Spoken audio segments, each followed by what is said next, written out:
right, welcome everyone to our monthly copywriting clinic for the month of June. So copywriting clinic is, an opportunity to bring the projects that you're working on and get real-time feedback. It's also just an opportunity to, ask questions, learn tips and tricks about the world of copywriting. And, it's really casual in here. We usually have some good laughs. And we really, it's kind of same as autonomy. We have, the only rule in here is just to be excellent to each other, be respectful. Anyone here, you're welcome to offer feedback. Like, even if you're a little bit, maybe feel like you're a little inexperienced in the world of copywriting, we still welcome, your eyes and just your thoughts, and they're coming out, and it makes for great discussion. So feel free to speak up. Let's do a temperature check of the room. I'd love to know, let's see, we have 7 people total in here so far. Does anyone have anything they brought for us to look at today? Samantha? Great. Yeah, I have a little piece. Excellent. So, one question I have, some days I feel not so clear on what's the difference between a lead magnet and a landing page, particularly if you're trying to get people to give you their email for something free. Sure. Well, we can definitely, I can answer that right now. So, really, like, the landing page is going to be the actual web page that someone lands on. That typically, that's where they're either going to learn about your lead magnet and or sign up for your lead magnet. And a landing page can, have many different purposes. Really, at its simplest form, it is a page that people land on from clicking something, clicking on a link, on an ad, or, clicking a link somewhere, and they land on the page. It's a landing page. We write them to have, one goal in mind. So these aren't pages that you would have on a typical, homepage on your website. You wouldn't want to have a menu navigation bar. You don't want to have ways that people can go away from your page. You want to have like one goal in mind for a landing page. Did I hear you speaking, Agnieszka? You want to add something? Yeah, I said you don't want to get them distracted away from the single goal because there's one goal. Right. And a lead magnet is basically a gift. So that's all you can think of it. A gift that you give to them for your email address. It's an exchange, right? They pay you with their email address for this checklist, book, whatever you made for them. Mm-hmm. So the landing page is like the route to get the lead magnet.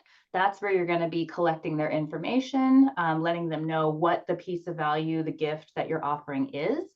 And that's where you're going to ask for, their name and email address, and where they can sign up and then get their lead magnet either delivered to them in an email. Maybe the page redirects to where they can then get their lead magnet, or both. But that's kind of the differentiator. So you have, the gift is the lead magnet. The landing page is how they get it. Right. I think one place I got a little uncertain is I'd heard that you don't want a lot of ways to get to other pages from your landing page. But yet most landing pages for most websites, say for a business, do have links to get to other parts of the business and their products and so on. So I was a little uncertain I had it pinned down right. Yeah, typical, like, just web pages in general, where you have a website, you have your home page, maybe there's like features page, contact page, these kinds of pages in the menu. That's a little bit different. That's a little bit more informative, kind of like your online brochure, and that's where they can explore around, find out more information. The difference is that a landing page is targeted.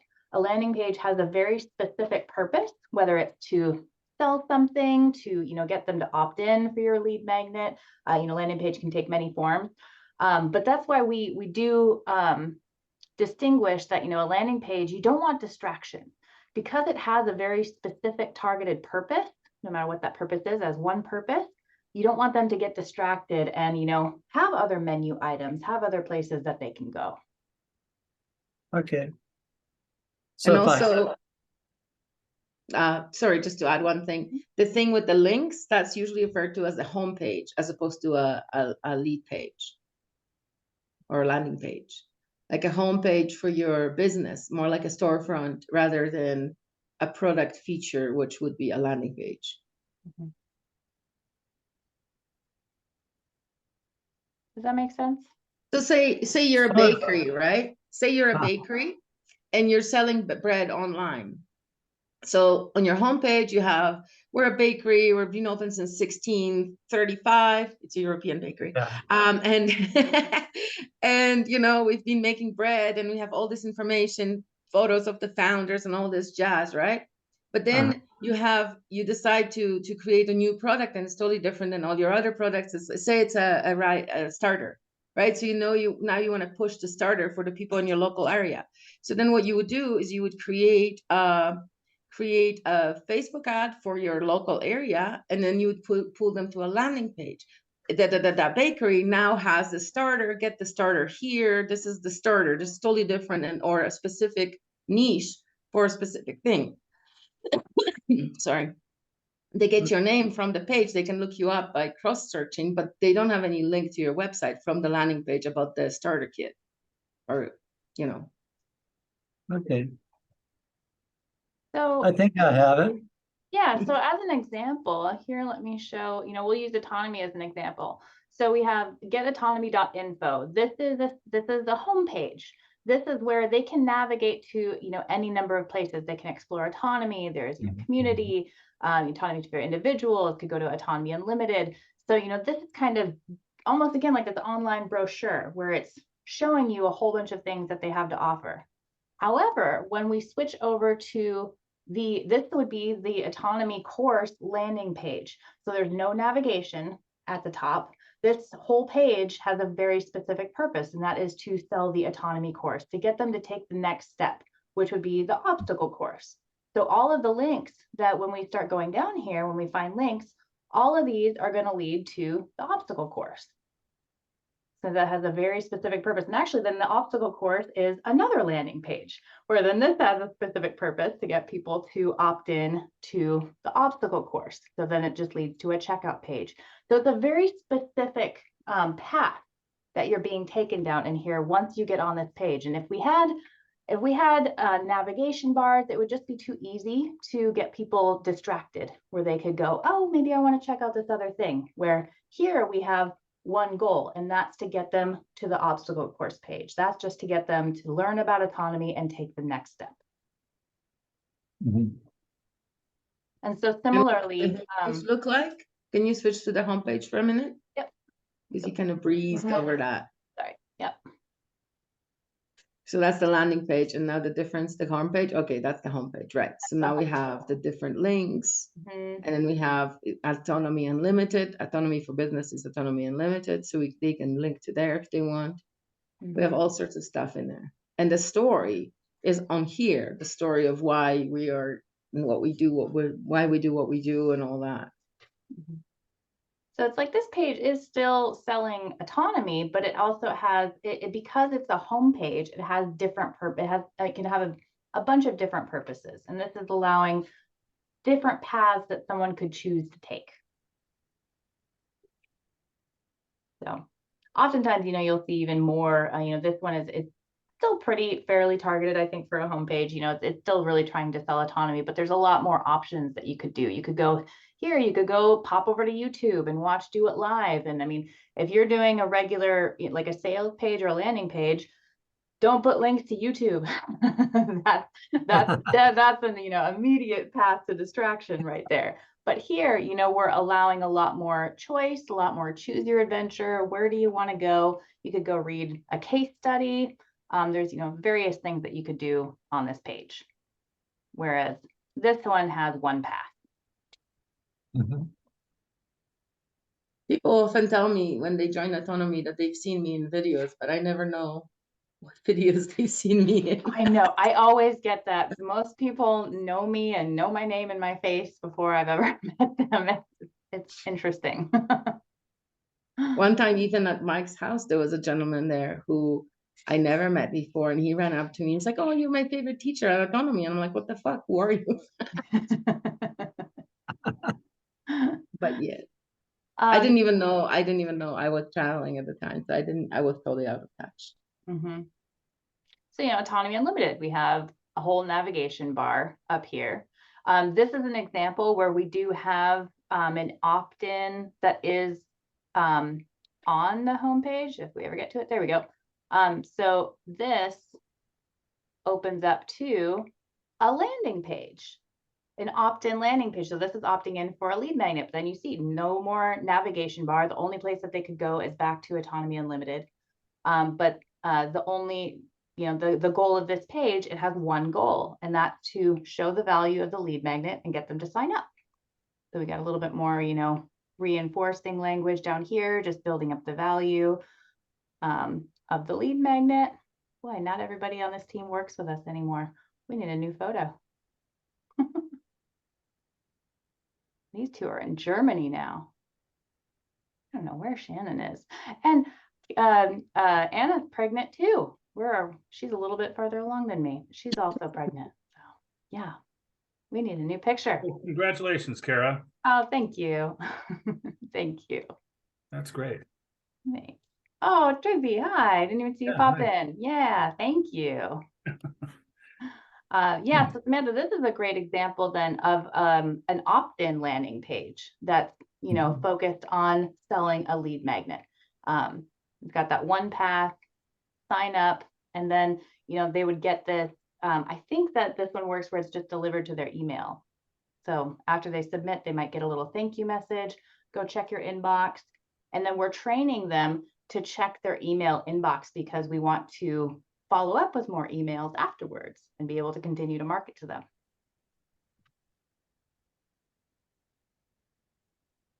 Yeah, I had to filter my autonomy stuff because I was getting like 12 things a day. Yeah. There's a lot of stuff going on with autonomy emails these days. Absolutely. Between Patrick's, almost daily emails, and then, we've got our student newsletters, and there's Autonomy Unlimited emails, Agora Marketplace emails, Grand Theft World newsletters. I mean, there's so much that gets sent out on a regular basis. So does that clear things up? Yeah. Yeah, I was just thinking about it in terms of the main website I'm putting together for my privacy stuff, which part of it looks like a traditional website, but I was going, well, where will I put the landing pages? Maybe I'll just put them at a type of link where it's not easy to just look at the link and go, well, I can get to other stuff doing this, but on the same site. So it's no big deal. Yeah, well, and I mean, on like Autonomy Unlimited, we did have a section that showed the lead magnet. So this isn't where they actually signed up, but we show them the lead magnet, we give them a link, and then that sends them to the page that does the rest of the work for us. So this is really common practice to have, a little section on your homepage, something showing your lead magnet that they can have the option to opt in. So it's a tickler, so don't go read your somewhat longer copy to actually make a decision. Right. So now this particular booklet, this is not your only lead magnet, right? For Autonomy Unlimited, it's currently the only one featured. I see. Okay. Yeah. I didn't realize. So this is for Autonomy Unlimited, not for the regular course. Correct. Yeah. Okay. And Autonomy as well has several lead magnets that we use in various areas. So right now, I don't think any of them are actually featured on the homepage right now. We scrolled through this a little bit ago and I didn't see one. So I don't think we have one on our homepage. But because Autonomy does so much outreach in other areas and, Grand Theft World, all these different cross promotions, going to events, that they'll have various links and offerings to send. So, I mean, I think one of our most popular ones that we had was the, oh gosh, what was it, Michael? It was the 19 lessons. Yes, the 19, Yes. 19 skills. Mm-hmm. Yeah, Skills. 19 skills is good, but you can't hold a candle to Patrick. Oh yeah. That guy seems to nail it every week or so. I mean, his messages are so so clean and pure and desirable, and he sort of outlines the person that you want to be. Only you got to just click this button. He's a phenomenal writer. Yeah. And I wouldn't say however, Elsie, and how people got on the list to receive his email often came from signing up and opting into one of our lead magnets in the past. Of course, right. It was a free webinar or the PDFs that we've created in the past. I know the 19 skills was really successful for a long time, but it just went on for so long. We decided, okay, we needed to freshen things up and create something new. There's various checklists that have been created, and sometimes when they're going to events like going to PorkFest next week, they'll have different ways that people can sign up for something for free. But then that's how they get on the email list, and then we can let Patrick work his magic from there. That's what I was telling you, Samantha, when like you pay for the email address so that you can have the opportunity to sell to them, right? Yeah. Like with your lead magnet, it's an exchange, not a financial exchange, but they give you the email address, you give them the lead magnet that they want, and then you have the address to be able to sell to them in the future. Yeah, the beginning of a captive audience in the community. Exactly. Yeah, because email still remains one of the most powerful ways of marketing to audiences. People think that email is dying. It's not. If anything, it's getting stronger, I think. It's getting stronger because the average open rate 2 or 3 years ago was 11.5%, and today it is 21.5. Wow. And so I just double checked it because I was doing an email report for a client, and I was surprised that the average for like copywriters, that's the average open rate. So people are opening more emails these days than they were a few years ago. Isn't that weird? Oh, Is that in Also- general or specific types? Because my email boxes, a lot of things, I just look at the title and hit delete because I know what they are. But Yeah, but you're in the 80% that don't open then. yeah. But like it used to be 90, right? Like, so for example, my client has a list of 7,500 contacts. Sorry, 75,000 contacts. 75,000 contacts. And we're looking at percentages to buy, right? So in one email, we got a 28% open rate. So that's really good. So you know what I mean? But his list is really kind of dormant, so it's not really good for normal list. But because this guy hasn't emailed his list for over a year, 28% is actually really good. Yeah. Yeah, some things I read all the time, like I'm on Tom Wood's mailing list. I'm going to read most everything he sends because it's always at least entertaining and most of it's interesting. Yeah, that was my contribution to this week was the Sovereign Man, which is a news email list / newsletter that comes out regularly. I think I've been following them for 16 years, and just this past week they started what he calls Future Headline Fridays, and it's hilarious. I mean, it's a total slam dunk, and I put a couple of the examples in the event comments today if you guys want to check it out. That's funny. I can imagine.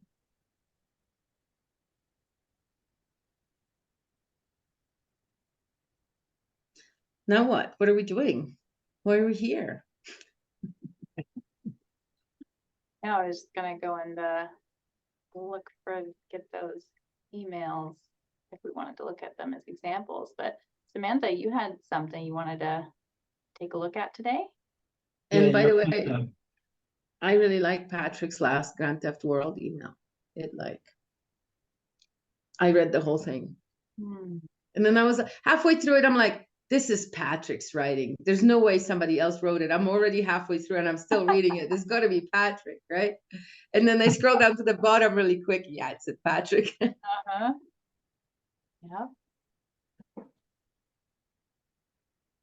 So should I share screen to show this? Or? Sure. Okay. I just had an interesting realization, you guys.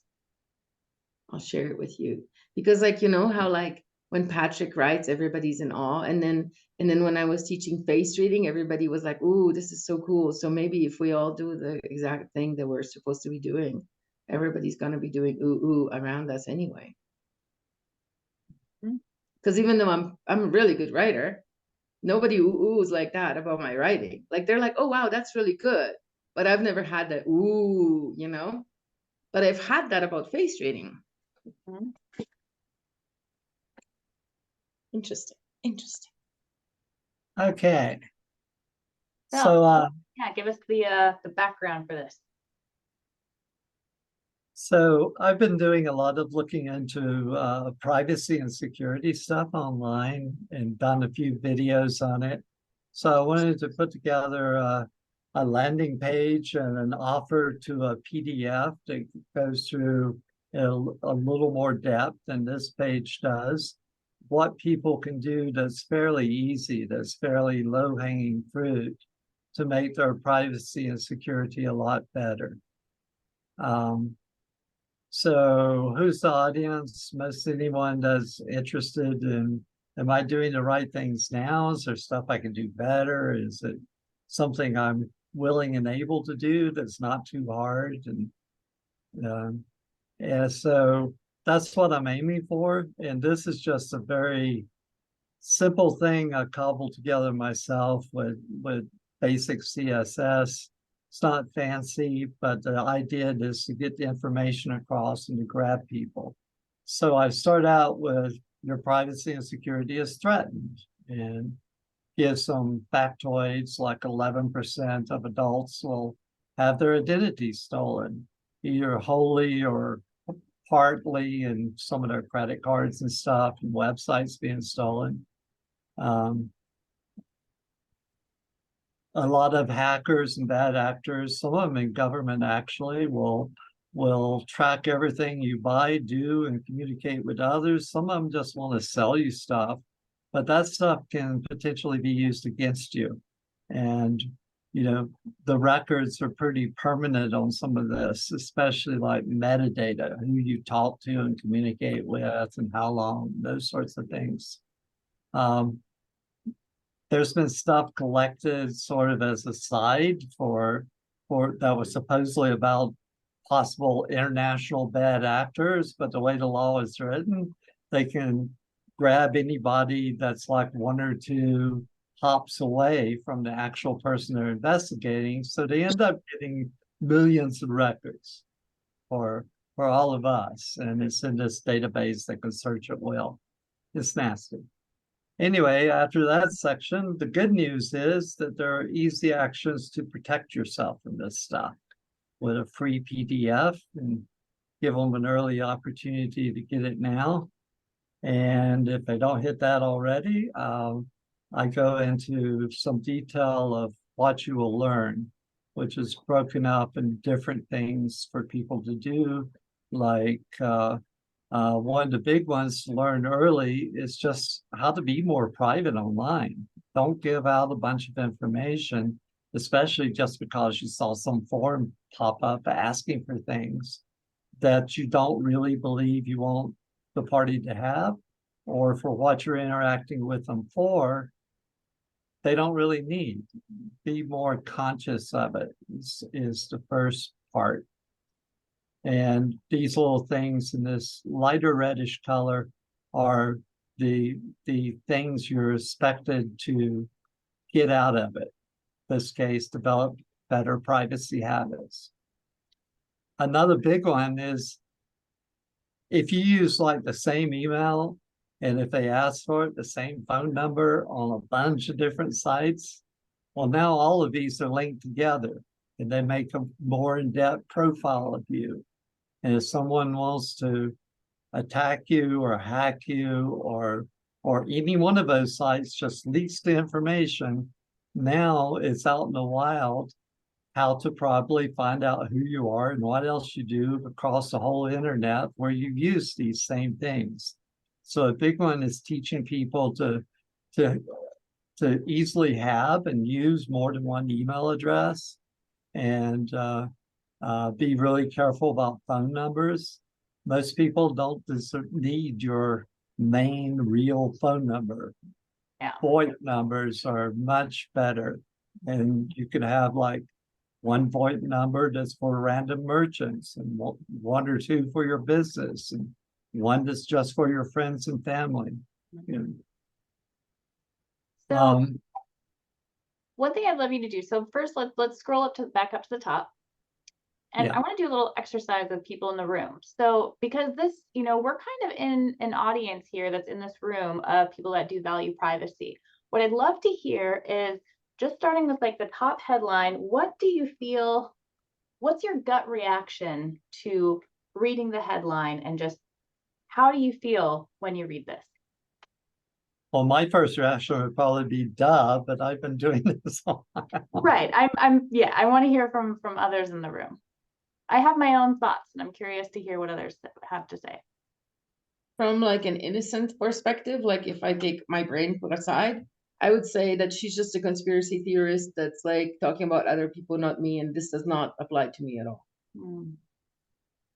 That's Because, interesting like, you bring that up. It's not mine. So my perspective when I read that first sentence, your privacy and security is threatened. So right away, I want to know who wrote that and what's their angle. And Samantha, when you said bad actors, for me, when you use that phrase, that is triggering. And I'll tell you why. Bad actors or Russian hackers or hackers in general, when I hear the term bad actors, I think, okay, so those are people hired by the government to pretend they're not government, right? That's what I think. No, not necessarily. Well, I mean, I don't know. I'm just saying, it seems like, okay, so like, let's say that we're going to have a cybersecurity risk, or let's say that we're going to have a bioweapon released somewhere, right? And so whenever they do that, it seems to me like they're setting up to release something or to execute a cyber attack on a power plant or something like that. That's not who I'm talking about. Maybe I should make No, that but more. well, and this is why I wanted to ask people just gut reaction, because it can give it a lot of insight into, because yes, of course, that's not the way that it's intended.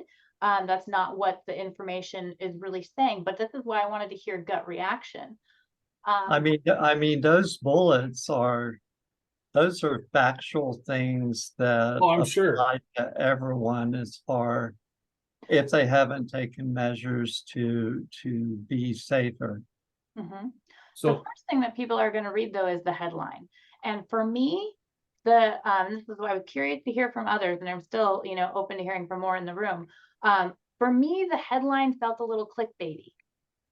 It definitely evoked this like fear response, which I have an aversion to. That I don't want to I just noticed the fear pop up, and like that immediately for me turns me off to it. I know that this is fact. I'm looking through, your bullet points. When I went past the top headline, looking at the bullet points, I started to like, okay, feel a little bit better. But that very first headline, it definitely evoked fear, which was kind of turned me off a bit. But aren't a lot of people currently feeling some fear and insecurity about their privacy and their information being all over the place? I mean, I'm not sure what I would do differently. But you're not providing a band-aid. Like if I'm feeling scared, you're not coming here with like a bandage. You're coming here with another whip that's going to hurt me even more. Like emotionally, if I'm like a small child, and we talk about that a lot, that everybody's like a 4-year-old inside, right? I'm coming to this website, it all looks scary and mean, and there was a part of me that was like, well, she doesn't even know. Will have their, what does that mean? Will have their identity. You know what I mean? Like there was part of me that was like, tell me how many people have had their identity stolen this year, and then that'll be a fact. That is the statistic currently. Yeah, but it's fortune telling. It's not it cannot be a statistic because it has future in it. So it's not a statistic, it's fortune telling. Yeah, Yeah, okay, I could word that differently. yeah, if it was rephrased, 11% of adults But involved work if have it's had a, their identity stolen in the last year, that would be a little different. If you told me that like 7% of adults Okay. have already had it stolen and another 3% are about to Yeah. have it stolen because then that would make sense and it would relate to me because I would be in that group. But here's some lady who's just future telling, like, what's the difference between this and tarot?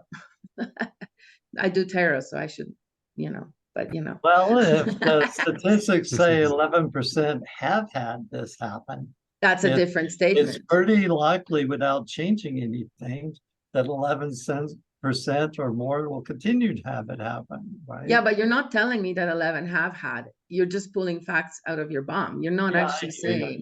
saying, here's the census from 20 da da da da da da da da da da, and in this census we have reports from real individuals who really had their identity stolen. Like, I am not buying this as a real thing. This is some theories. You know what I mean? But if you give me something like, no, like this is a real thing and this can really happen to you, Okay, right? so using past Anyway, tense Hassan would be has his better. hand up. I should check. Yeah, Hassan, I'd love to hear what you have to say. So I love this concept about privacy, and I'm not scrutinizing, I'm sold to it, but I wanna say the headline is in green and it is relieving, and it should be in red, and get it now should be in green. Yeah, I thought about that. You're saying the harsh true things should be red, and the good news stuff should be in green, or what you can do should be in green. Yeah, because red is for action, blue is for passivity, and green is the color of nature, of being relieved and being relaxed. Yeah, and by some of the other comments, I could start this out without trying to smack them in the fear place and just start it out by saying, good news, you can greatly increase your privacy and security online, or something of that kind. That's what I was going to suggest. If Patrick was writing this, this is what he would have put the good news first, and then it would have been right underneath your privacy and security is threatened, and you've been like, huh, this is interesting. Yeah, okay, I like that. Yeah, like you want your headline, especially when it's a topic like this, and thinking about in the stages of awareness where your audience might be.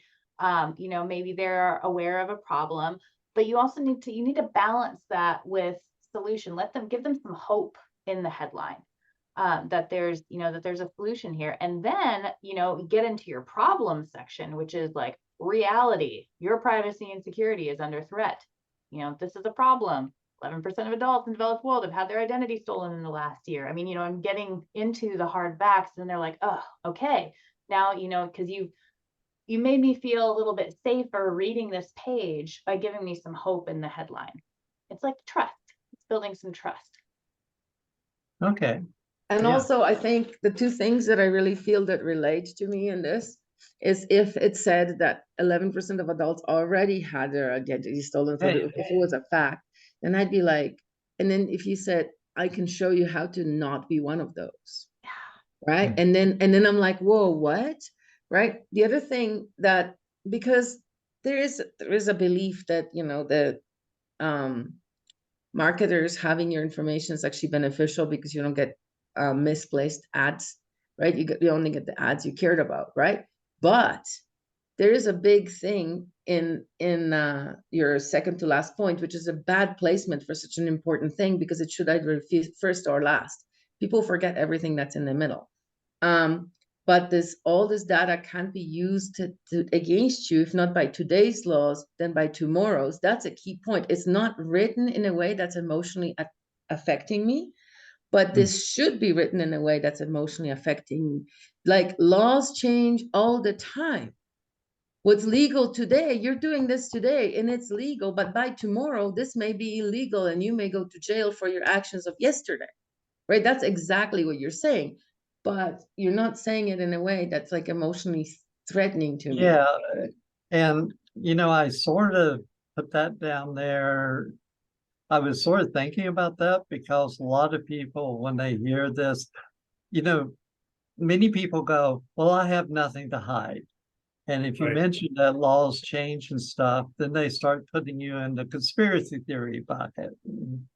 But how Um, many people has that happened to? How many people in our society that we actually know had the photos from high school used against them in applying for a job? And that's not a conspiracy theory, right? You have some drunken party when you're 17, you put a bunch of photos on your Facebook. By the time you're 25, you're applying for a job. Those photos are used against you, right? and So heaven help you if you're crazy enough to run for office. well, exactly. But that's just a small example that can affect anyone, right? So right now, you maybe have photos of yourself doing things that are currently legal, but because of the system we live in, those things may not be legal tomorrow. And if those photos remain on your Facebook, you could get taken up, or how do you say that? Pulled up to responsibility. I'm thinking of different languages, but you know what I'm talking about. Yeah. Held responsible for. Held responsible, not pulled up to responsibility. That was a different language, I'm sure. Yeah. So I have another one for you, Samantha, too. This is my keychain, and every single keychain has a button on it that says panic, right? And how many times did we ever have where somebody's horn is honking out in the parking lot, and it's honking at a regular beat, so you know it's that stupid alarm thing going off, right? You've never ever thought, oh, maybe that person needs help. I wonder if somebody's breaking in their truck. We should go and help, or let's call the police. Never did anybody think that. And still, they sell this junk with any car, right? Still today. And so anyway, I brought that up just because it seems like near the beginning of your process, you want to point out what's different about, what are you selling that's different? Or, if you could just put in something that vaguely describes, I'm not selling a internet security thing like you can get from, I don't know, Rush Limbaugh or somebody, right? And it doesn't have to be the actual, giving away what it is you're trying to talk about, but wouldn't you like to have the latest and greatest new idea on how to have security online?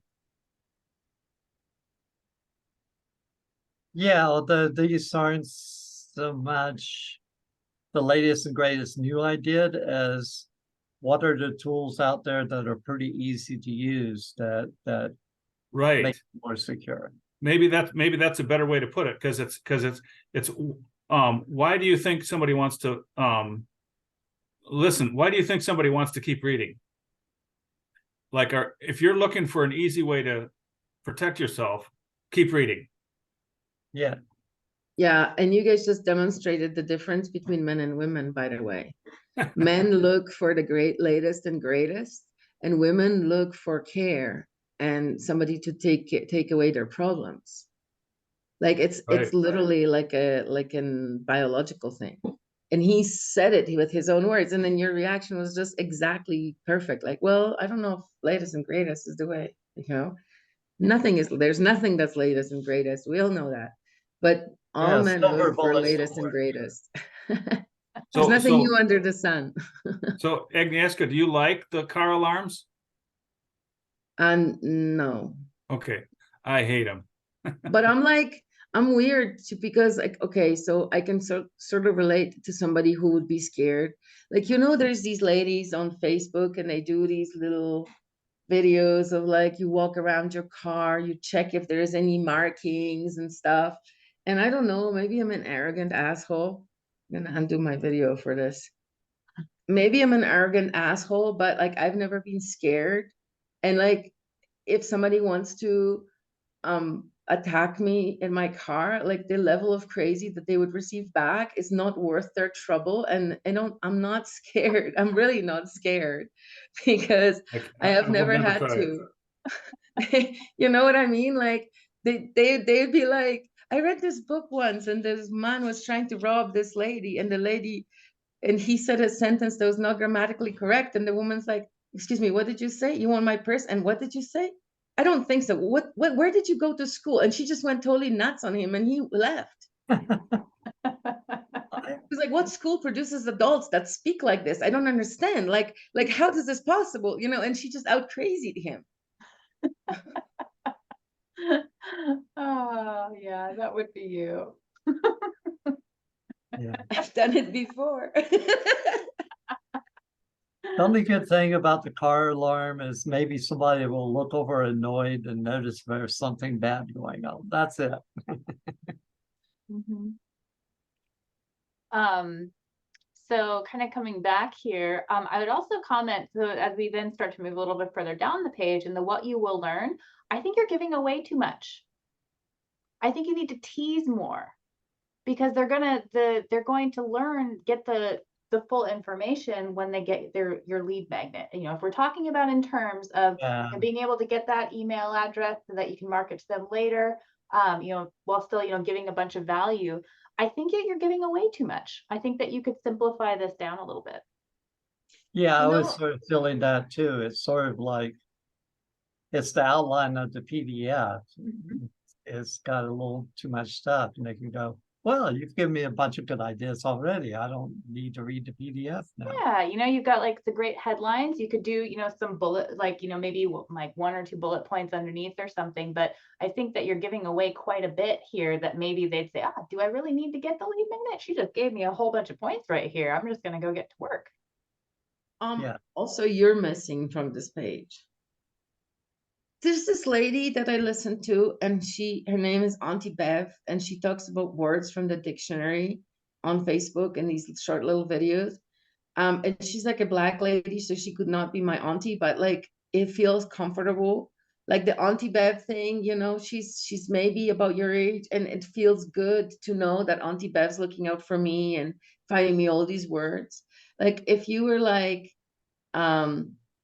your privacy crazy auntie or something like that, or privacy, like your privacy researching on Auntie Sam or something like that, like come up with like something for yourself. I'd like to see your picture there. Like I'd like to know who you are and why you're teaching me that, right? And give me some social proof, like, hi, I'm Sam and I've been doing this, da da da da da, and these people believe in me and these people believe in me, and that's why I can teach you too.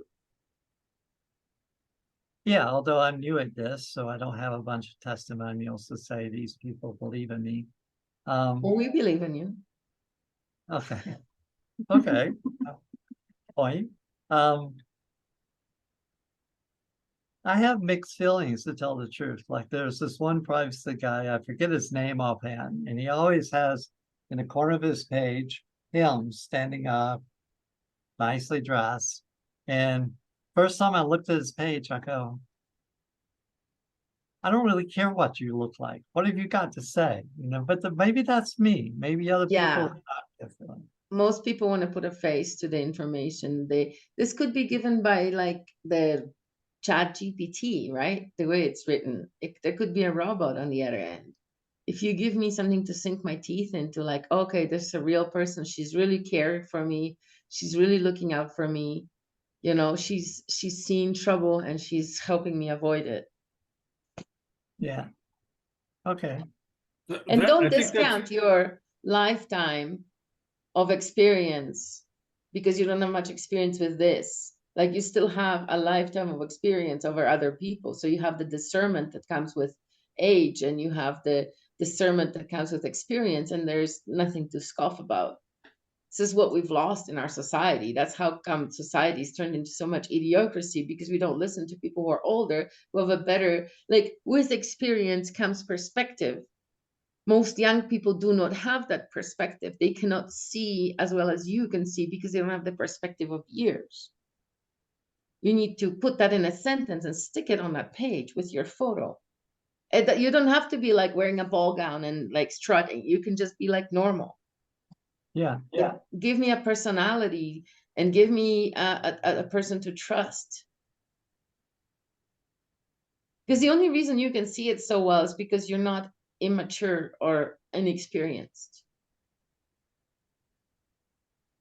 Yeah, I like that idea. I think near the top, I would like to see, if I saw that picture that I can see right now that says Samantha Atkins, and she's looking normal with like a bookshelf behind her and stuff, I would trust her. If it was a, you know, you're trying to get help from somebody on a Menards website or something like that, and it says help is available, and it doesn't say their name, but it's some pretty young lady, like she's going to be the one you're talking to, and then you're like, yeah, that's not true or whatever. But credibility, I think, is something that you can establish through having a photograph. And you know, just looking at you, it seems to me like you mean well. Well, that's why like Progressive Insurance has that Flow lady, you know, they got a personality, even Right. though they're a billion-dollar company, they've still got this, you know, regular woman person that Right, but represents the company, right? but if you call, she's People not going like to that. answer. She's No. not going to answer the phone. But yeah, that's their, you know, artificial version. You can have the real version. Yeah, or the other company that had the cartoon gecko that people just thought was cute. Yeah, but it's a personality they can trust. They trust the gecko over nothing. Yeah. Cool. Okay, so I tell them all the stuff they can learn, and And something you you know, could the stuff do, you just got. something you could do with these, like even just taking those green headlines and finding a way to reword these in a way that evokes curiosity, so that they, you know, again, even with the headlines, I mean, the crossheads in green, they are giving, you know, an immediate, like straightforward solution. Maybe you'll give them a lot more about how to do that. Right. But another way that you could do it to, again, is like to reword these a bit so that it evokes a little bit more curiosity. Yeah, I could off the top of use my head. like the green headlines plus the shortened form of the black text to give a little more of a tickler about what that's about. And Like just learn different ways to protect yourself from being tracked. Mhm. And that's it. Yeah. Or find ways to transfer money without revealing your identity. And that's it. Right? Don't use alternate payment methods because that Discover gives them how to avoid being so easily tracked by what you purchase. I mean, you know, so again, you're evoking curiosity without telling them you're going to use alternative payment methods. So you could like condense all of these points into, you know, just some simple curiosity evoking bullet points that make them go, oh yes, I want to know how to avoid being so easily tracked by, you know, with my purchases. I want to know this. Tell me how. And you know what else?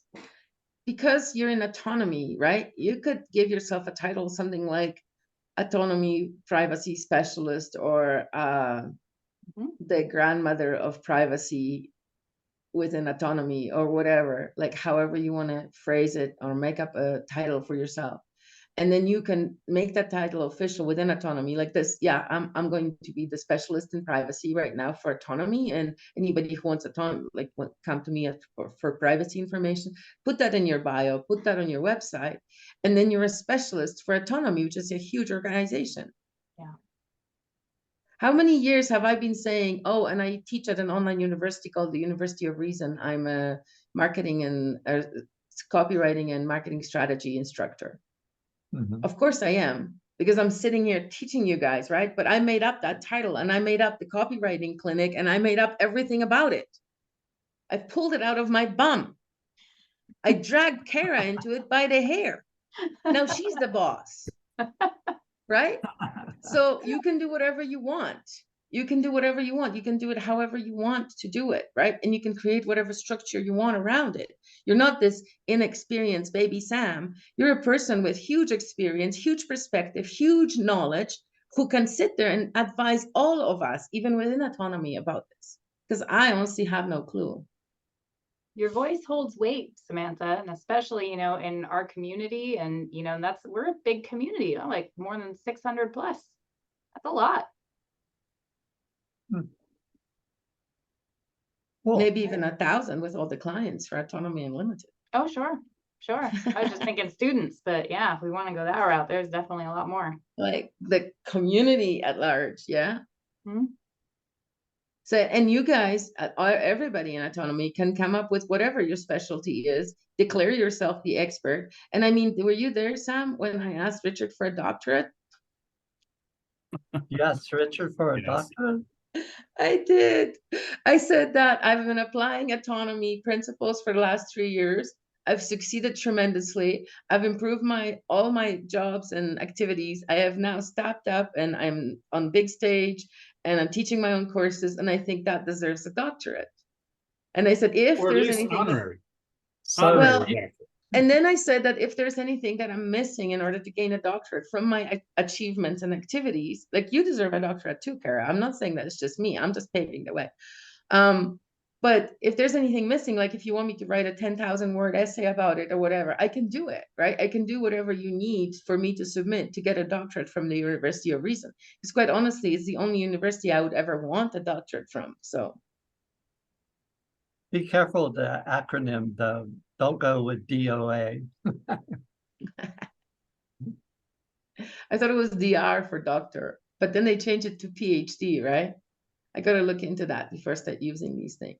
But Richard hasn't agreed yet. He said he's getting a doctorate himself from some university. And once he's a doctor, he's going to be able to give us doctorates. So I'm waiting for that. I'm not in a hurry.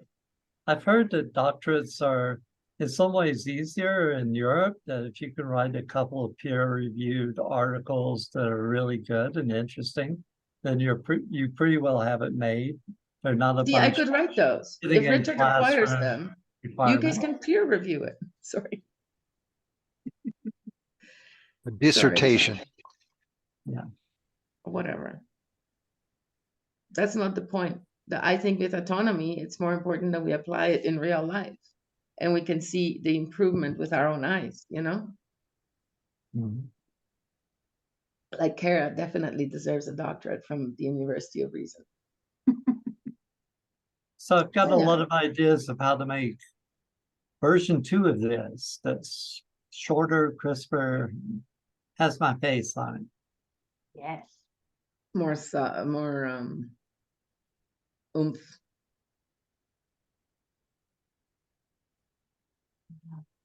You can get a doctorate from University of Reason too, Sam. Nothing's stopping you. And with your top headline, do some real brainstorming on that. Like when I'm creating, I think a headline cannot, because it's the first thing that people are going to read on a page. It's the thing that I try to take the most time on. I will do a brainstorm session. I'll come up with at least, 10 to 15 variations of a headline. Just spitballing stuff, with brainstorming, going for quantity over quality and just seeing what idea leads to the next idea until, you're able to figure it out. And then you can narrow it down. You can reach out to other copywriters and get some feedback. What's your emotional response when you read these? Which ones do you gravitate to? I do this all the time when I have, I'll narrow down to 3 or 5 headlines that I can't decide from. And so then I outsource and ask some other people that, could be relatively close to the target audience or just other copywriters and say, which one of these hits you in the heart? Which one of these? But you also use an analyzer. Yeah, I honestly don't use it as much as I probably should. Maybe that's just me. It's like I have these tools and I truthfully don't use them as much as I probably could. I use the analyzer and I use the subjectline.com for email subjects. Mm-hmm. And I use the spam trigger words just in case I missed one. Like I usually know what spam triggers I'm using in an email, but I throw it through a couple of, like the other day I was writing an email and it was fine. And I threw it in my tool and it came up with 0 spam words and I was happy. And then I pulled up another tool and threw it in there and it said, this word makes it feel creepy. And I was like, does it? And then I reread the whole thing. And even though there was no red flags on the thing, it was just this little gray star saying, this makes me feel creepy for the computer, right? I was like, how can I phrase it less creepy? Right? And then I phrased it differently. But so the tools, like, even though there was nothing wrong with the email and it would have passed all the spam trigger, whatever, There was just that one little bit of information that was like, oh, okay. I also Didn't see thought it. about having a headline somewhere that says something like, however many are here, like 9 easy things to fix your privacy and security. That's a good one. Mhm. Little dated, but good one. Well, and that could be the title of your lead magnet, right there. Yeah. Oh, yeah. That would be Totally. the title of your lead magnet. And so, I mean, I was even, thinking just basing off of the content that you have here and not thinking of much, fresh, you could even do something like, reality, 11% of adults, had their identity stolen last year. Here's how you can avoid being one of them. I mean, there's things that you can do like that. And that's balancing both like evoking just enough little bit of fear, but also balancing it with this great hope of, here's solution though. Here's what you can make sure to not be one of them. So there's different things that you can do there. Do you want to pull up a headline analyzer, Kara, and throw this in there for a minute, just for experience?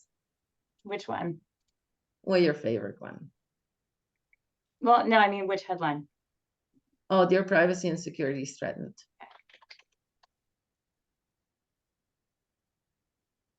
I use your favorite one. Mm-hmm. Yes, Hassan. They redesigned. Oh, it. you're just clapping, Hassan. Are we you mean to be brainstorming clapping? about the headline? Yeah, a little bit. So I remember this line from Shoshana Zuboff in her book, The Age of Surveillance Capitalism. I used to read such headlines at the past. But I came to this idea. So you are saying you have nothing to hide. I bet you do. That's why you wear clothing. That's why you close the bathroom. That's why you close the door of your apartment. Everybody have something to hide. That's the quality of being a person. Person in Latin mean persona, which is a mask worn in the theatric Greek drama. So you are hiding something. I like it. Yeah. Mm-hmm. I like it. Yeah, I usually ask people if they leave their front door open and they leave the keys in the car and leave it unlocked. But I like what Snowden said too. He said, people to say they have nothing to hide when it comes to privacy may as well, when it comes to free speech, say they have nothing to say. Wow. That's That's heavy. powerful.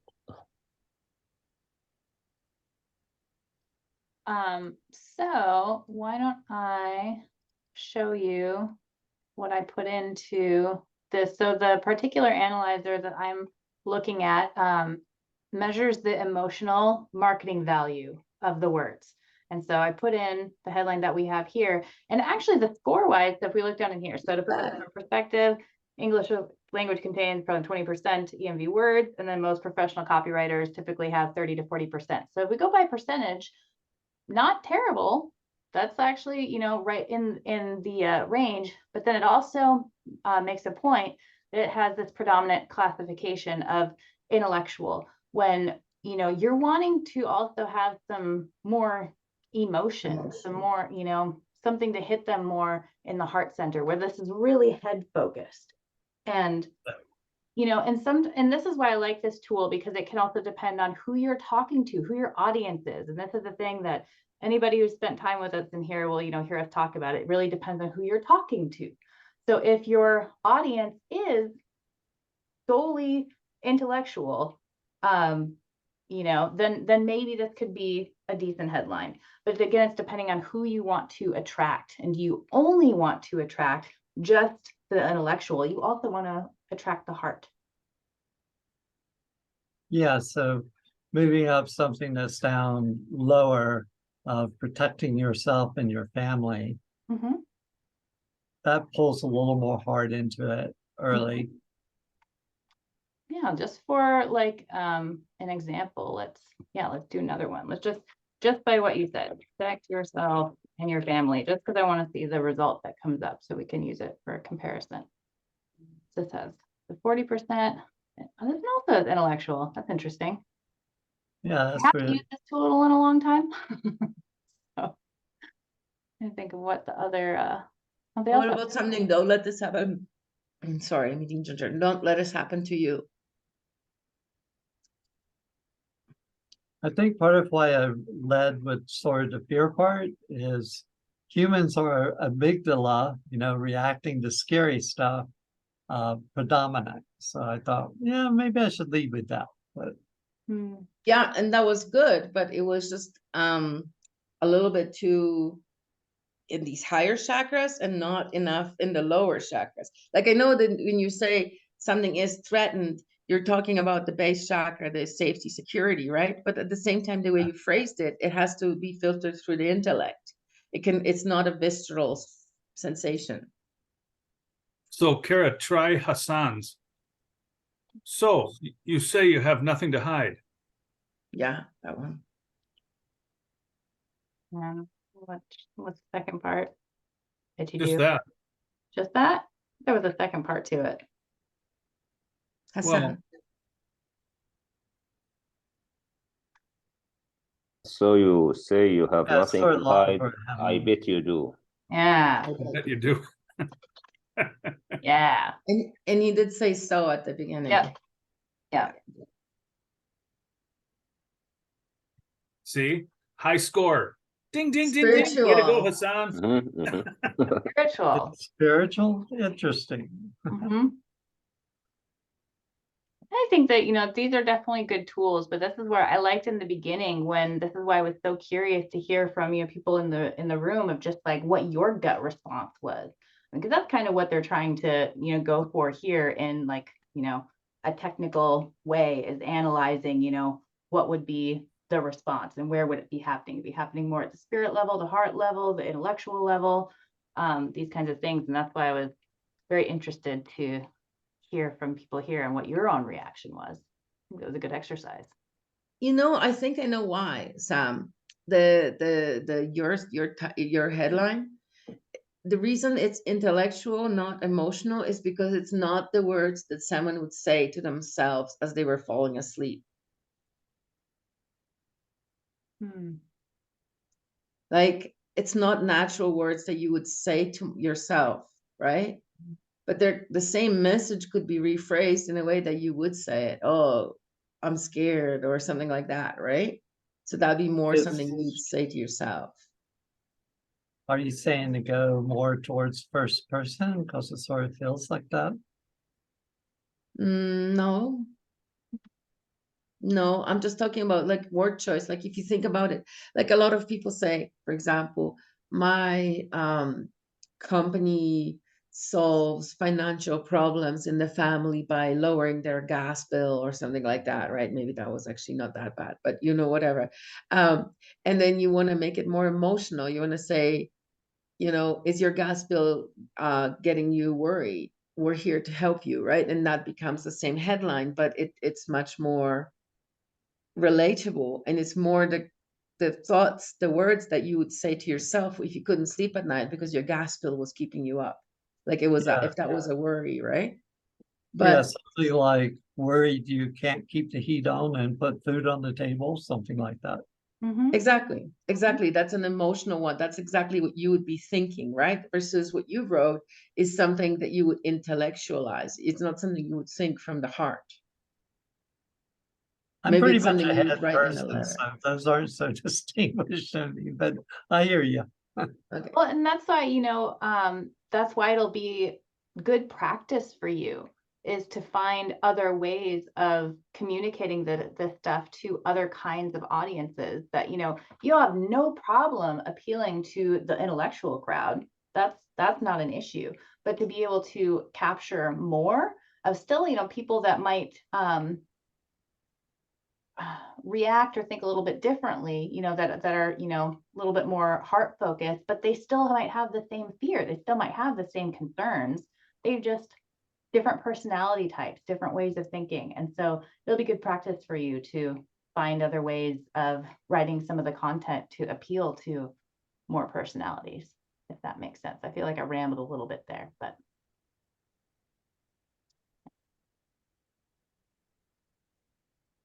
tired of feeling unsafe online? Take these easy steps, Mm-hmm. Yeah. something like that. Yeah. And so that's like, just start doing a brainstorm and start just coming up with different ones. And then, you'll be able to refine and tighten it up, and I think you'll come up with some really good stuff.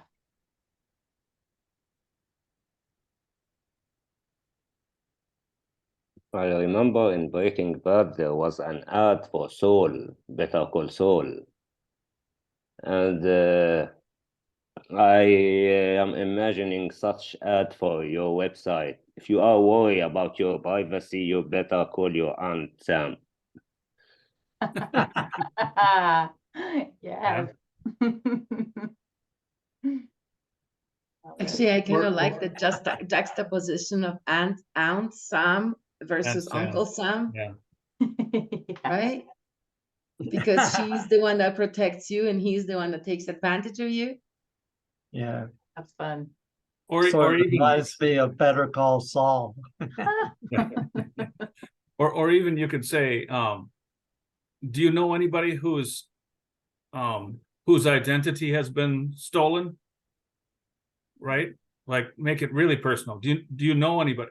Are you worried about your online security, or do you know anybody whose identity's been stolen?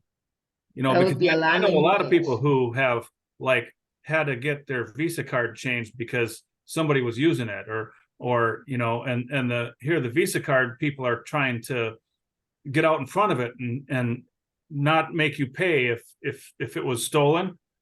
They're trying to have a good reputation by doing that, right? But that's a company who they need to protect their reputation, so they look good by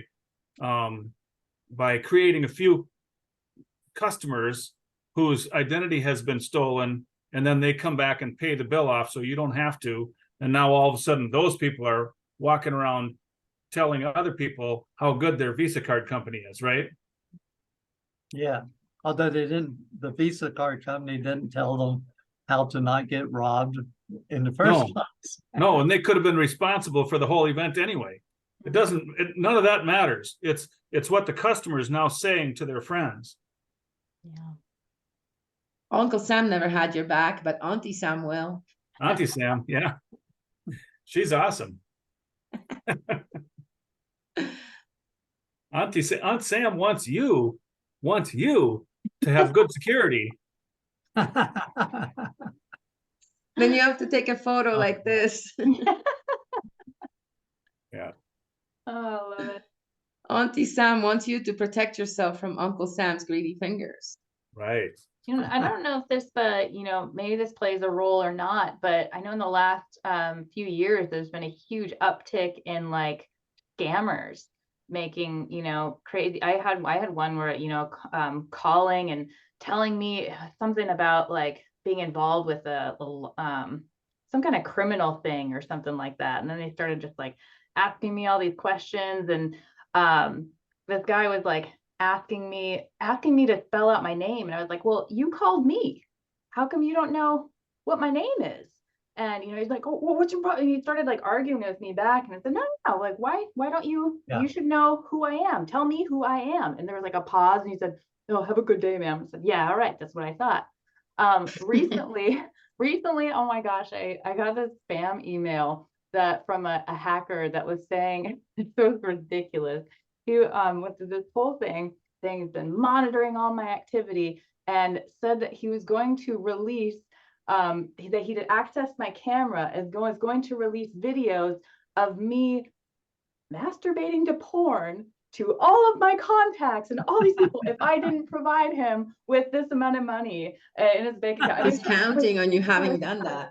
Oh my gosh, it just, but they've really gotten like a big uptick in the last few years, especially with COVID and stuff. And so I don't know if that plays a part in this, but these guys got email addresses somehow and got, phone numbers and somehow. I experienced this thing, one of the voice over IP phone places, they have like lists of numbers you can pick. Well, some hackers, they look at that list and screenshot it or copy it down, and then they periodically call numbers on it to see if it's now live. because it's pretty easy to spoof the number you're calling from. Mhm, And now they have another number to spam people with. mhm. So I was getting calls saying, you called me, when or I would see a message on my phone saying someone called, and I would call them back and they'd say, no, you called me. And it was just a trick. Mhm, mhm. But this thing of tying all your stuff together, like you give the same information everywhere, then a hacker has this big picture, so they can pretend that they know all about you and they're official, and they can really do a number on you that way. And we're lucky to have some intellectual self-defense. There's a lot of people out there that don't, that can fall into these traps really easily. And then it's not until afterwards that they, realize, oh, that was dumb. Probably should have seen through that. Yeah. Mhm. And people doing ads and political campaigns and all of that, the more information they have, the more they can target you, the more they can push your buttons, get you to act how they want. Yeah. I didn't ever really fully ask if there, we have a fairly small group today. Was there anyone else that had something that you brought that you'd like us to take a look at today? I'm good continuing with conversation. I just realized I wanted to check in and make sure I'm not missing anybody. I wish, maybe in a future meeting. Cool. Well, we do this on the second Friday of every month, unless otherwise specified. I know I'll have to either reschedule or skip the one in August because I'll be traveling, but otherwise, second Friday of Are the you month. going to Brainerd? I am. Good. Yeah. Good for you. Yeah. What's Brenner? Minnesota. We're in my hometown. And so Trigby and I are both, Trigby lives in Minnesota. And so we're both, from the same area. Nice. Yeah. Yeah. Puppy shot up today. Oh, love it. Are you How sleepy, about puppy? some questions about copywriting? Did I cut somebody off just now? I have one. After you've got something that points people to a PDF with more information, what all is good to have set up? Obviously, you want to have the links work. You want to have the PDF out there. You want to have some kind of mailing list to receive all these nice addresses. Mhm. What else would be in the things to put together before something like this goes live? Well, for sure, you want to have like a welcome email or delivery email that's delivering the lead magnet. That's number one. It's at least having that in place. And especially if if it's going to take a while to come up with some follow-up emails, at the very least, just have that first number one welcome email in place. But then otherwise, it's you could strategize a follow-up email sequence that gets stripped out, every 2 or 3 days. Just talking more about what you have to offer, educating them a little bit more, providing some value. Agnieszka, you got some more to add to this? I'm thinking about I should look it up. Trying to remember what I wrote a long time ago in this one document, but I could just pull it up, right?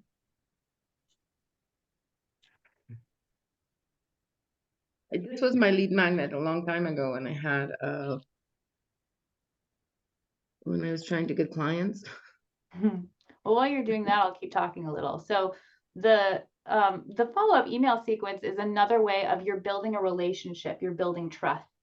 So a rule of thumb that I learned like a while back that some might, that I know Patrick in a way disagrees with is, what I learned before was to have a ratio of 75% just providing value in your emails, and then 25% of your emails are selling something. So, you're just providing some value, offering some stuff, and then you can hit them with a nice sales email. But you're essentially trying to build trust. Where Patrick has, a different methodology, and there's lots of different ways that you can do this, where he's selling in every email. Ultimately, I mean, he's providing a ton of value. He makes it really engaging, makes people want to read his emails. But he is selling something in every single email that he writes. So there's different ways that you can do it. I'm gonna And- send you that checklist that I found, my old lead magnet. Or I can show it to you guys. Yeah, let me share the screen. I won't be selfish. I'll show it to you. I'll make this a full screen thingy. Sorry. Oh yeah, I remember. Oh. Yeah, this is super old. This is from like years before I met you. But it has all the things, like, because what I did, my idea for this, and it worked well, like this is like 2010, I think 2011 that I wrote this. Anyway, so you're supposed to go through this and you're supposed to check off what you can do yourself and what you need help with, right? So these are all the things that you need: landing pages, automated sales funnels, powerful business name and tagline, on logo and banner, all these things. I can send it to you, Sam. There's like 3 pages. So All the things you could after- possibly need. After someone gets this, what's the follow-up process like? Well, I mean, when Shine Your Brand Your Brilliance was in business. Now, I don't know, go talk to someone else. No, of course, like I would help anybody who has questions, so because I'm nice. But the original plan was to, like, this is the lead magnet. They gave me their email address. They brought this, and then they would come back to me with the stuff that they still need help with, because I could help them with all these things, right? Yeah, I'm gonna have to ask Mid-Journey to design a logo for me. Or you can, yeah, you can do that. When the Whoever AI, you, whoever you feel like, because it doesn't matter. You can pay $5 to somebody on Fiverr and get a logo from there. yeah, that works too. Mhm. Or you could book a session with me and we could brainstorm through a logo. I kind of like the last logo I did for the sovereign body language. It's a guy, it turns into a tree in a circle. Yeah, I hired someone on That's cool. Fiverr, I think, to do my logo. At first I did, a cheaper one and I didn't like what came up. So then I hired someone for a little bit more and then I got some. But yeah, with, following up. So then it's like, all right, they get their lead magnet, they, get this value. And then, you don't want them to just like disappear. So having a drip sequence, a sequence of, even just like 3 emails that drips out every few days, to just make sure that you're staying on their mind. And so, checking in with them like, hey, did you get a chance to read this lead magnet? Was anything confusing to you? You can invite them to reply back. You can ask them, what they think, and then give them a way to contact you if they want to get more support. Yeah, and in this space, privacy, security, and that one edge censorship, there's so much news. It's easy to put together newsletter content periodically. Absolutely. Mm-hmm. Mm-hmm. They need to hear from you and they need to know that you care. Yeah. Yeah.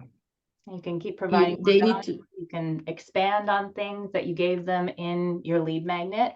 Maybe you find, some other videos that, you want to just give them for free that supports your points. And just staying on the top of their mind. Yeah, there's some good people in this space already out there that have been doing all kinds of content, some of it more specialized than I want to do. Pointing to them is a good thing. Mm-hmm. hey, Kara, if I want to put that checklist in the Copywriting Clinic post, where do I find it? Like in Would the it be under event? writing in circle or something? Yeah, I mean, we had the Copywriting Clinic event post. Otherwise, I'll be posting the replay of this after I get it uploaded, and I could attach it there. So my This other circle thing.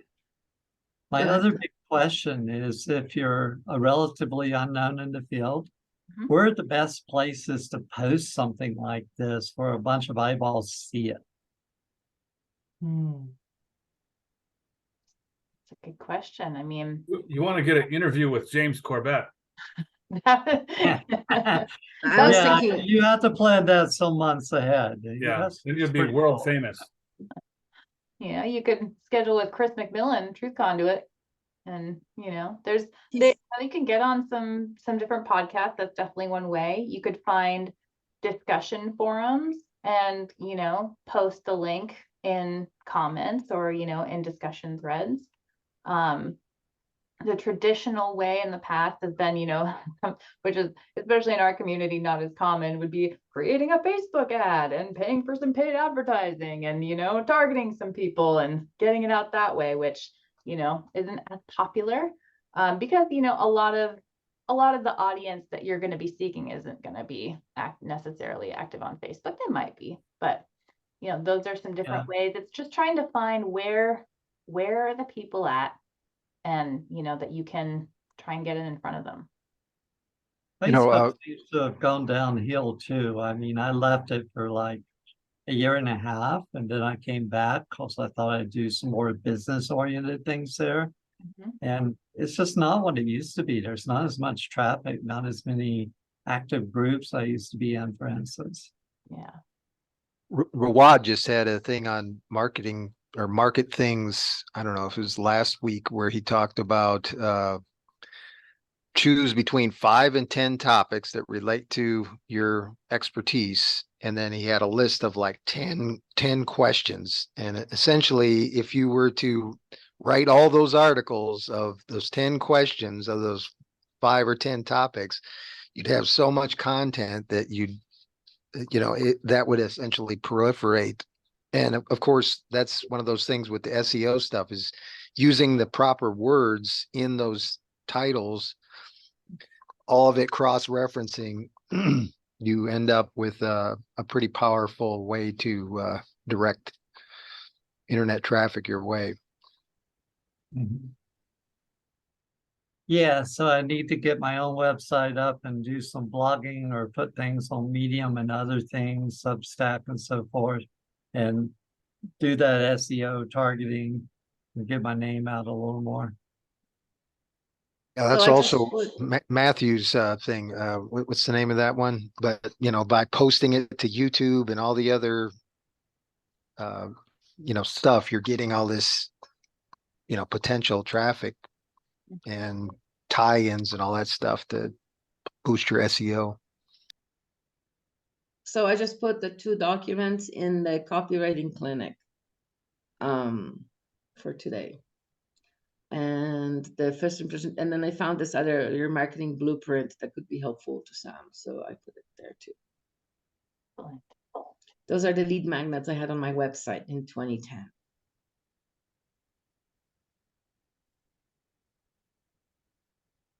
Before I knew Kara. Other thoughts are bubbling out up there. So Samantha, I'm curious to know why PDF, why your lead magnet is a PDF. You've done many videos, and you can make an edited videos without you being in the camera. And I believe you can design a course or many courses through your experience about privacy. So why not something like protect your Mac using Python or other stuff that I don't know about? Well, to your first thought of wondering of being a PDF, I mean, a lead magnet can definitely take many forms. And we've also, seen and practiced in the past offering both. With the 19 skills, we had that as originally as a PDF. And then we got Benny and Sonia Wills to do voiceover and video. And we offered an audio file, and we offered a video. And we offered those in the email follow-up sequence for people that, hey, would you like basically just a different way to absorb this material? Here you go. So there's plenty of different ways that it can be done. And there's last thing I'll say, and then I'll hand it off. And then there's, webinar funnels as well, of like creating a webinar video about what you're offering, and people can sign up to watch that. Yeah, I sort of had the idea to try different things, try a PDF, try a short video, do different ones, and have some of the videos that I do also reference these other things, and just see what works across them. You can even make a template. Also, I want to do a PDF because I want to try out writing a book about this eventually. And a PDF's like a short form little book. It's the beginning of, does this feel like something that works due to that number of people that come to it and say something about it that make it worthwhile to write the book. Yeah. As even like an avenue to get to, you know, so say you had the book and you actually had a little bit of a price tag on it.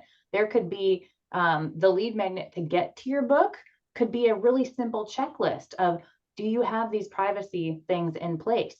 Like, yes, no. And like, if you got a bunch of no's, like, here's where you're going to learn about how to do that by getting my book. Yeah. And I can even send you the Word version of my checklist, so you can just replace the words. Yeah. And I sort of have this idea of someday having like a small life community where people can bring their issues and the things they're working with and things that are hard for them, and we can work on them together, either as a consulting type thing or just a community helping one another, or both. And I think for, you know, copywriters or new business owners who are just starting out, also a PDF is one of the simpler lead magnets to create than, you know, doing a bunch of production and things like that. Like it can be a nice, quicker route to getting something created that's still valuable, and, you know, just easier to put together. Yeah. Good point, though. Got a lot of good questions today.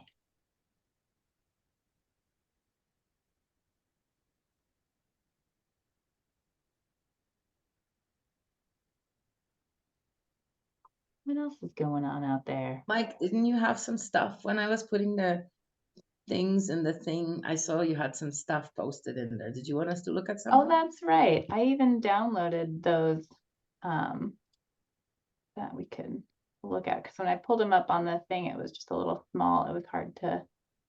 Yeah, those are just screenshots of the thing. Do you want me to send the emails to you?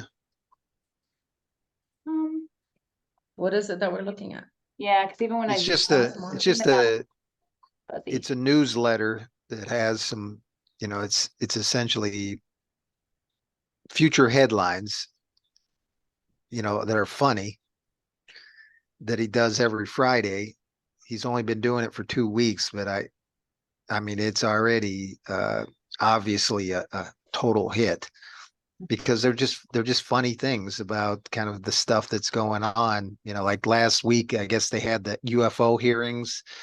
So then he wrote a story about like 5 years in the future where the UFO people come because they heard about the Congress investigating the UFOs. And it's just a little bitty, you know, super short story, but it's just funny as heck.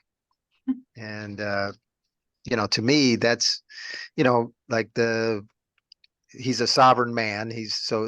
That's his whole post, is usually a lot of stuff about the conspiracy theories and stuff, but this is just fun stuff. I mean, you know, I think that's the thing, is we're kind of maturing out of like the initial like fear stage into something that's more, you know, more helpful for people, is getting beyond the fear and start like moving forward with, okay, how are we going to deal with this, and how ridiculous is this? Because a lot of these things that they're you know, they're using to make us afraid are just bullshit stories, you know, illusions that, you know, for the most part, you know, they're just going to use to leverage us, to push us in particular directions. Actually, the AI tools, Leah's presentation today in the Leah AI tools thing was about, you know, how much they're making us fear AI. You know, there's I mean, like she had a thing where she looked up a headline and it was in the New York Times, it was in the LA Times, it was in all these papers across the entire United States, had the same title, but different copy underneath it. What was it? Is AI sentient, or are they going to kill us all or something? Yeah, something like, yeah, AI is catastrophic or something like that, you know. Right. I have a theory about that. I think the existing power elites, they got to where they are in a world where people didn't have such good productivity tools as AI could bring. So they fear it greatly. They fear losing their comparative advantage. And the people who spend a lot of money on the early models, they want to control it and monopolize the space. So they want to have licenses from the government for who can even work on AI and offer products. The AI is not a moral agent. People act like it's a Terminator and can think for itself. No, it's a fancy optimizer. Yeah. Yeah, and that's kind of the thing, is they can scare people, and then they can make it look like they're doing something for the people, but they're actually doing it for themselves, you know. Yeah. And I'm sure the government's going, oh, well, this is a huge disruptor like the internet. The internet got away from us, but we want to control this one from the beginning. Let's have the AI generate better propaganda for us, for instance. Well, and it could be really so realistic. I mean, right now you've got a whole bunch of teenagers and 20-somethings up in Grand Forks, North Dakota, and they're able to control drones that are bombing somebody over in some other country, right? And so they're able to execute people willy-nilly with no risk at all to because they're in Grand Forks, right? So if they one day put AI in charge of that and say, okay, now here's your kill list, go. And the kill list is, just whatever they made up. I mean, it's it's not a very far stretch to go from today's technology to something that's very fearful. Sure. It's a natural.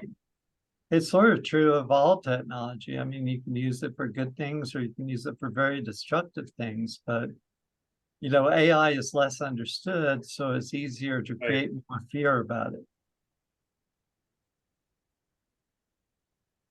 I worry about the blind trust in what's generated by AI. Yeah, that doesn't work because it really understands nothing. It's literally word by word optimizing for what's the next best word given what it's done so far. It really doesn't understand the subject matter. Like Joshua had posted a thing a while ago that was it was like the 5 or 6 stages to like accepting AI or to loving AI or something. It goes through all of these like kind of like the stages of grief, right? And it's like all this denial and slowly working towards acceptance. My first comment on there, I said, so did ChatGPT write this for you?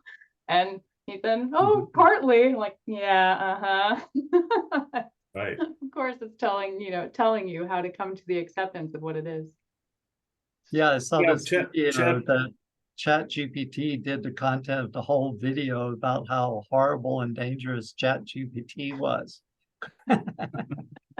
Well, maybe they could help you write the headline. Yeah.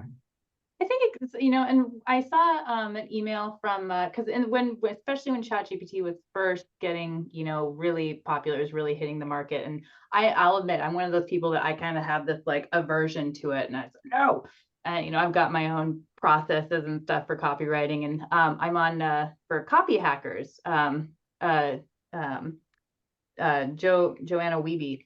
And she's phenomenal copywriter, and she put out this email that talked about how ChatGPT is great for creating the shitty first draft. It eliminates the need to start with a blank piece of paper, but you still need to then put in your voice of customer, insert your audience research, insert a human element to it, but it can help at least create that crappy first draft for you. And it helped me feel a little bit better about it. I honestly still don't really use it yet, but I don't feel like I really have to right now is my excuse, because I'm starting to move away from the world of marketing, and I kind of feel this like stuck in my ways kind of mentality. And so I'm, just like, do I really need to learn these new tools right now? I don't know, maybe. It doesn't feel Mhm. urgent to me right this second, so I just kind of haven't. But You're I can see, not I old can see enough the to, value. you're not old enough to start talking like that. You know? Oh, yeah, yeah, those were words that I thought were coming out of my mouth, you know. I forget the person who said this. He's a pretty famous like public intellectual and thinker, but he said he's been working with ChatGPT and it creates stuff that has the right form of the answer very well, and it's actually strung together pretty well as far as wordsmithing. So it's easy to believe what it says, but then when he reads it in detail, it's a lot of it's garbage or it goes off into weeds in various ways. Mhm. Mhm. Hmm. There's been multiple times, like, because, of course, Joshua Hale, just loves ChatGPT. And he and I work really closely together. And I can tell every time when he sends something to me that he created with ChatGPT, I know instantly. It's funny. Yeah, I had a dream and I had always described when I was in the Army, I bought my first car and it was the most expensive car on the lot. It was $14,900 in 1986. That was the most expensive car on a Ford dealership lot. And I was like, is that right? I mean, and so I went to check AI, or I went to the AI tool and I said, what is the average car cost in 1986? And it said 33,000 something. I'm like, no, that can't be right. And of course, it's the inflation adjusted numbers, they won't, the damn AI won't give you the damn real numbers. You got to go on Google to find the price list. And sure enough, yeah, my car was the most expensive car on the Ford list of prices. It was the most expensive. So, but Do you still have it? no, my mother crashed it. Oh, shoot. Sometimes you can ask ChatGPT, adjust your answer for 1986. I specifically asked the dang thing to give me the prices in the actual numbers from 1986, and it still gave me the dang thing. And then I asked it like 15 different ways, and then it said the average price of a car in 1986 was $9,200 or something like that. So eventually it'll give you the right answer. You just got to ask the question in the right words. Yeah. But otherwise it gives you some bullshit answer. And it's already apparent that they're going to keep screwing with the formula because, like the car companies for sure, they don't want you to know their prices are jumping by 200% over the last 10 years. So they're going to make it look like the numbers were inflation adjusted kind of stuff. Apparently, you can make a lot of money as an AI whisperer, learning to give the proper prompts to these things. A lot of businesses are advertising for people to do that. I've been practicing with that, and it's very interesting because not only does it lie, straight up lie, makes up stories. Sometimes it'll restructure the sentence to change its meaning. Like it'll make it a pretty sentence, but it doesn't mean the same thing anymore. But also it gets tired and annoyed. And I don't understand how, but if you ask it to rewrite, like if you're like, no, that sentence is not working, you have to rewrite it, right? Like it would rewrite this section, but the next section would revert to a previous version that I've already rejected. Right? Or it'll shorten the second half, or like if you ask it to rewrite the same sentence 7 or 8 times, it starts screwing with you. And like, I don't know, like I'm not trying to animate the AI, but literally it starts, you have to be very careful when or just cut out that sentence from the thing because it starts messing with the other half of your document. It's weird. Yeah. And it definitely screws up on statistics and math because it'll say like 1 in 3 people have done this. And that means 50% of the people. And you're like, what? Yeah, it currently has no understanding of math. But no, it's like, so I gave it 3 testimonials and I said, use real testimonials, but write me a bio and include these testimonials throughout the bio, use real testimonials. It used the real testimonials, but it gave them fictional names. Hmm. But the real names were with the testimonials. It wasn't like a thing, Hmm. but it just, you know, it was Steve Murphy or whatever, and it said John Doe or John Smith or whatever. Like it just like, Silly. you have to be very careful using that bullshit. Mm-hmm. Mm-hmm. Still requires some brain power, some thinking. But I do use it a little bit Mm-hmm. to rewrite things or to, like when I had the outline for the class, the 2-hour class, and I said, give me times, give it 15 minutes per point, except for this point, and give me times between 9 a.m. and 11 a.m. It did it like this. And I would have had to like write for 10 minutes. Mm-hmm. Yeah, I found it Mm. useful for doing things in my technical work and using tools I don't understand that well myself, but I know what I wanted to do. So I have ChatGPT take a first pass, and sometimes it gives something that actually works. I only need to tweak it a teeny bit, and it's fine. I wonder how much information the chat GPT would be able to gather from, you know, knowing us, right? Knowing who their audience is, knowing who's coming to use that tool. And then, you know, there's probably a flag, at least 1 or 2 flags up on each one of us if we ever come to use it. Then trying to accumulate that kind of information, like, I'm just curious if that, you know, it's probably, I mean, think about how much useless information comes out of their analysis of Facebook, right? People are taking pictures of their shoes or their cat or whatever, right?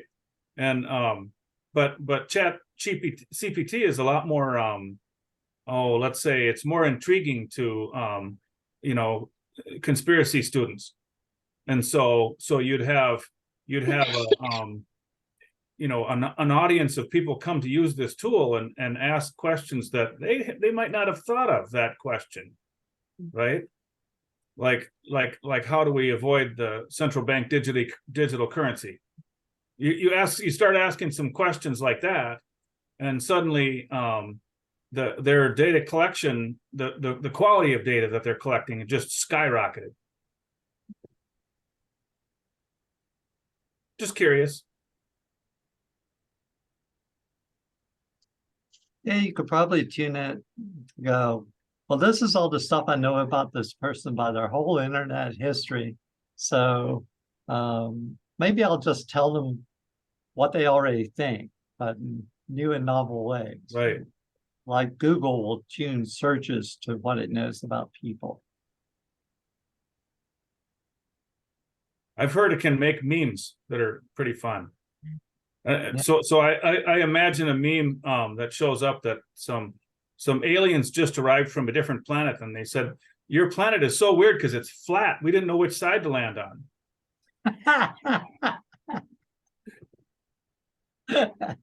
You know, get everybody fighting.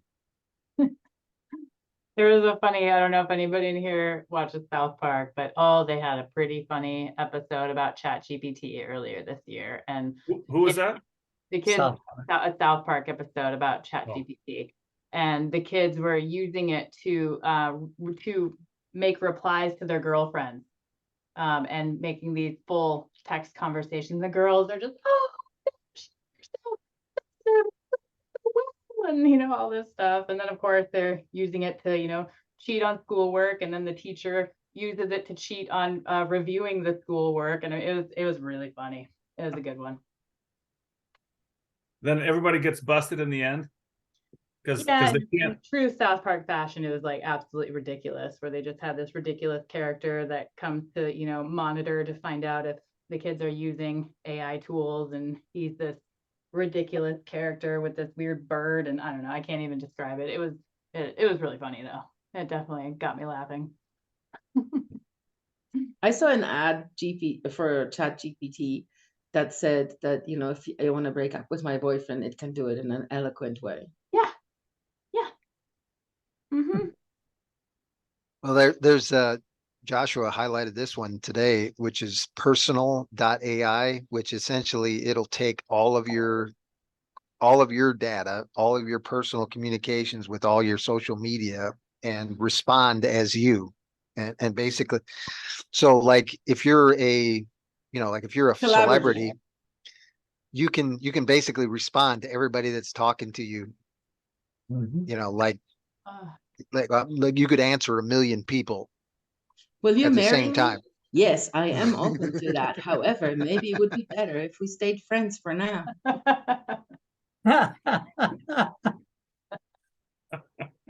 Mhm. Funny. It's gonna be fun. I'm telling you, it's gonna be interesting. Well, watching what it can do, that's sort of impressive. Makes you wonder about, well, how do human brains really work? How much of what we do is like confabulating bits together and dredging up stuff from here and there that sort of goes together, and it's sort of mechanical in a way. Mm-hmm. Well, okay, I have to do this. This has been my soapbox lately. Have you guys heard about the demon network? Okay, the demon network is something created by labeled by a psychologist. So this psychologist believes that if the human brain is not engaged in creative activity, the DMN, which he calls the default mode network, but if you read the acronym is demon, activates in your brain and starts telling you all these nasty negative things, right? Like you're never gonna succeed, you're a loser, you're bad, your family hates you, whatever. And so apparently anytime we're not in a creative activated mode, we can be victim to this, and we don't know where it comes from. There's been different theories about where this thought process comes from. This psychologist, he is a scientist materialist, so he believes it just comes from your own body, but it may or may not. But just to be on the lookout for thoughts that are not in your own voice. And I said this in my classes this week, because there's certain thoughts that are from your mother or your father, and that's not for you, that's for them. That's a message for them. That would apply to them because you don't have their morals, values, judgments, abilities, skills, whatever. It could come from your teacher, it could come from your first husband or boyfriend who is like criticizing you, but it could also come from outside. It could be some kind of a broadcast from outside to weaken us and make us become weak. The only thing you need to worry about is that it's not in your own voice. Anything in your head that's not in your own voice, immediately discount it. It's not for you, because the only stuff that comes from you is for you. Anyway, this is a real problem in the world. The stuff in my own voice, though, is all over the freaking map. Some of it's not very helpful, because No, that's your because you don't emotion have. subconscious gets programmed, right? Yeah, so I would suggest sign up for the next face reading class, because we totally address that and about the inner kindergarten. But it's because your kindergarten is led by people trained by the voices in your head that are not you. So you have a kindergarten in your head. You have the mama, the papa, the school teacher, the entertainment director. You have all these people in your head. But as long as the mama and the papa let them get away with bullshit, there's bullshit going to be happening. And most of the time, the reason why that happens is because we have never given when we're children, we have an external parent. And that external parent tells us things. And then as we go outside to play outside, we remember the things that the parent told us, right? That's a preservation thing. By the time you turn 18, traditionally, there was some kind of a coming of age ceremony. And that coming of age ceremony would release you from the voices in your head that belong to your parents and give you the responsibility for yourself. Now you're an adult. Now you lead yourself. Now you guide yourself. Now you become your own leader. But we don't have that in our society anymore. So people go through years, sometimes 80-year-olds still listen to the voice of and I've had literally clients at 80 who still listened to mama and papa and felt that they were not a good boy, not a good girl, because mama and papa is telling, but that does not allow for growing up. That keeps you in the childhood state for your whole life. The only time you can grow up is when you stand up and take responsibility for your own actions, for your own self. And that's when you become a parent to the little baby inside, the 4-year-old that's always going to be a 4-year-old, right? And Hassan the other day, I'm going to totally divulge, said that when I said that, now that he takes care of his external kid, he thinks about it, how he thinks about himself, like, because you're never as mean to an external child as you will be to your internal child, right? It's very important to recognize and support yourself and give yourself the kindergarten that will produce an adult that's going to be good for the world. And critical thoughts will not get you there. Sorry, soapboxing. That. Just go away now. Thank you for sharing that. It's wise. The more I teach, the more shit comes out of my mouth. You know, there's a TED talk that says the 4 habits of successful relationships, and one of those is connect before critical or something like that. And essentially it was along those lines that, you know, in a lot of cases when we're critical, or, you know, like our parents and stuff were critical of us, and they never really connected with us. And many relationships are like that. Like 50% of people's relationships are unsuccessful, and it's because they just don't do these 4 simple habits. So the interesting thing about the parents, so I've looked into this, like these messages, the recorded messages, I was fascinated with them for a few years, right? Sometimes the person never said it. Sometimes the person said something else, but that sentence was part of the bigger sentence. And when you ask the parent, oh, you said I was a bad boy because of this, and they're like, no, it's because you spilled the crayons on the floor in my white carpet. You know, the explanation is so ridiculous. And the person's been carrying this one sentence in their heart, guiding their life by it, allowing themselves every time, because every time you're stressed out, these kind of pre-recorded messages will come back and start talking to you right from your own head. And if you don't have good inner parenting, the inner parent, so anytime you're being abusive to yourself in your own head, the inner parent can step in and say, basta, we don't do that here, right? And it's up to you to be the inner parent to stop that and say, no, we don't do that here. We take care of ourselves here. We don't criticize. If you wouldn't say that to a 4-year-old, don't say that to my 4-year-old, right? And that's up to the parent inside you. But if you're still worshiping the parents outside of you, the parent inside you is dormant. Yeah, So- I've always been fascinated how, you know, you can get into a bad place with someone, a disagreement, the communication's just not working, and you have them repeat what they heard. And sometimes what they heard is like totally different than what was said if you have like a tape recorder running, because they're hearing through the filters of all those inner criticizers and those inner fears and stuff. So it's like nonviolent communication. We encourage, you know, asking people for a reflection when, you know, we're speaking something to them, so that there's an opportunity to say, oh, well, thank you. No, what I actually meant, you know, this is actually what I meant. And, you know, but getting that feedback so that, you know, it can be some shared understanding, because we can hear And things. the reason for that is because, okay, so your eyes see 10,000 different inputs every second, right?